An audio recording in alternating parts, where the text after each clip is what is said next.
This is the red fox, the icon of fables, the largest of the surviving foxes and the most widely distributed of the carnivores, found throughout much of the Northern Hemisphere and Australia.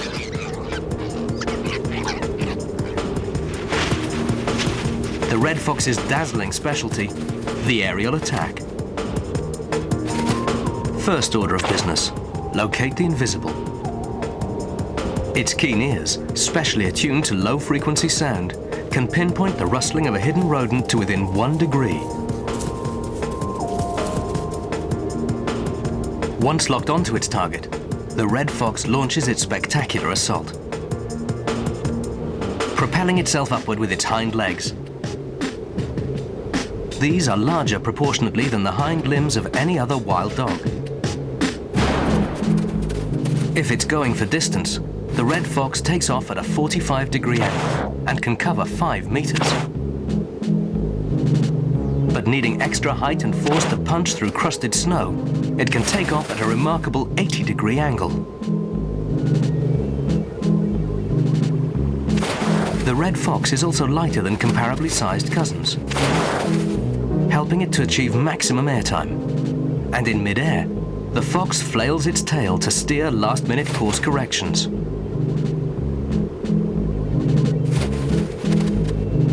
Then it makes a precision landing, pinning a hapless rodent.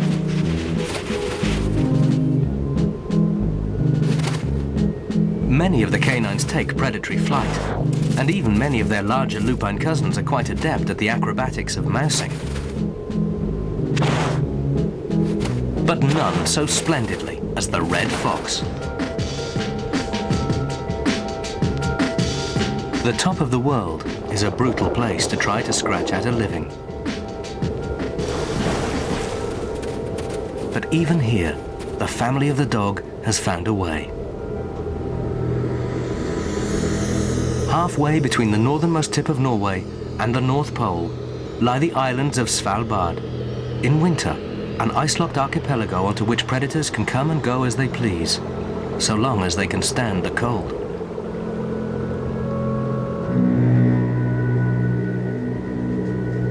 In winter, the Arctic fox sports a spectacular white coat, the warmest of any mammals.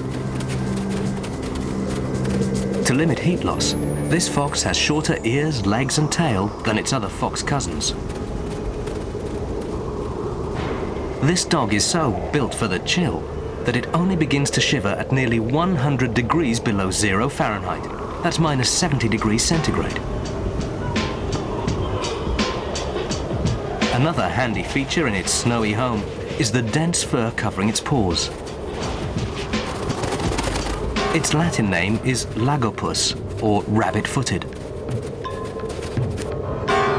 Under these extreme circumstances, the little Arctic fox is an opportunist as well as a hunter.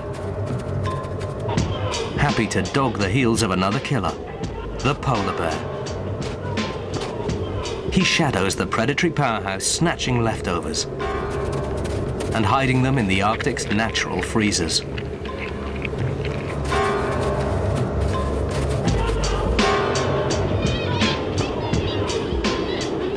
During the brief summers of the far north, the Arctic fox sheds its winter white in favor of the blue-grays and browns of its surroundings. This is a time of plenty for the fox, who is now in full hunting mode. On the cliffs of an Arctic island, tens of thousands of guillemots have made their nests. The strongest of the birds have fought hard to nest mid-cliff, in the safest part.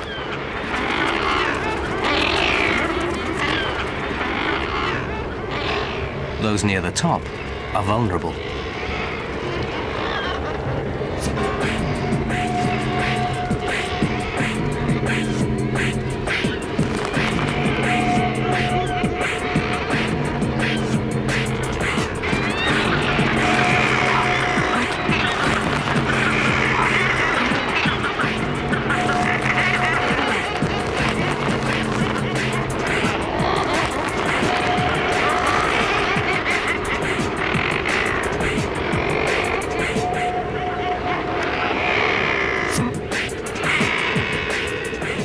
the thief escapes with her prize egg and buries it.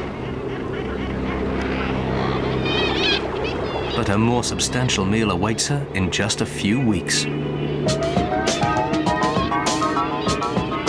Now it's time for the guillemot chicks to make their perilous debuts, despite the fact that they can't quite fly yet. They'll have to glide to the water below, several hundred feet down. Adult escorts see to the safety of most, but some lose their way and blunder into the waiting beaks of giant glaucous gulls. And some fall short of the ocean altogether.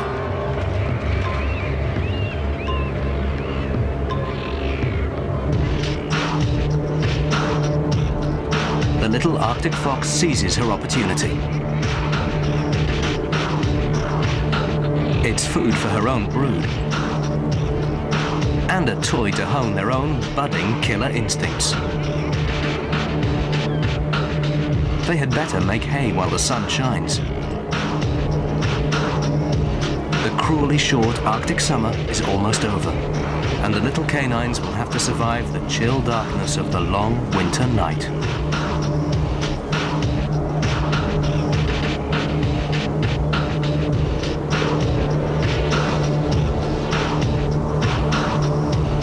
From the top of the world to southernmost Africa, and from extremes of cold to a sun-scorched expanse, this is another kind of desolation. It's the Kalahari Desert, a vast thirstland of baking temperatures, which some years sees no rainfall at all.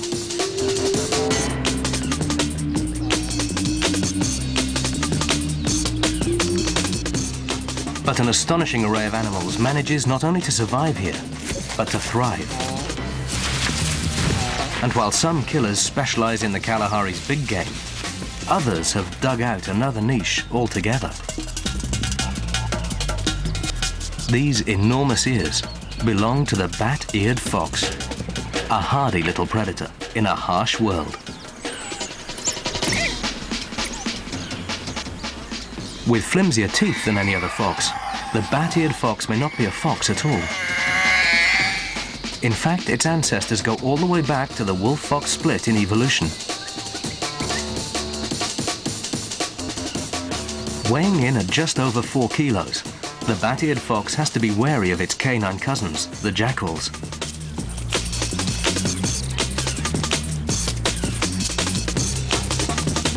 And its ability to change direction at a flat run without losing speed comes in quite handy here.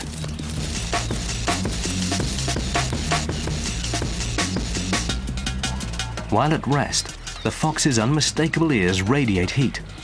Blood circulates over the ear's expansive surface to cool before being recirculated into the body. While on the prowl, those same ears act as giant sound catchers, collecting the scurrying sounds of prey as efficiently as radar receivers.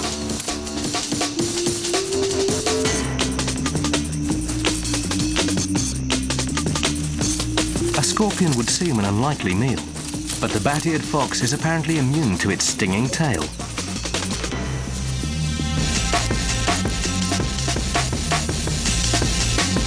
The bat-eared fox rarely drinks, living off the liquids in its prey. And a favorite prey is the termite. Now the fox's remarkably engineered jaw comes into play. Because termites move so quickly, the bat-ear's lower jaw has evolved a unique flange paired with powerful muscles. It can snap up termites at the speed of 3 chews per second.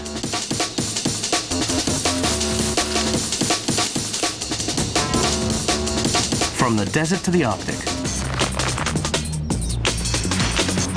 from the mountains to the sea, the foxes of the world are consummate survivors and utterly built for the kill. Still to come on Built for the Kill. What happens when killer canines go up against each other? On the epic battleground of North America's Yellowstone National Park, it's literally a dog-eat-dog world.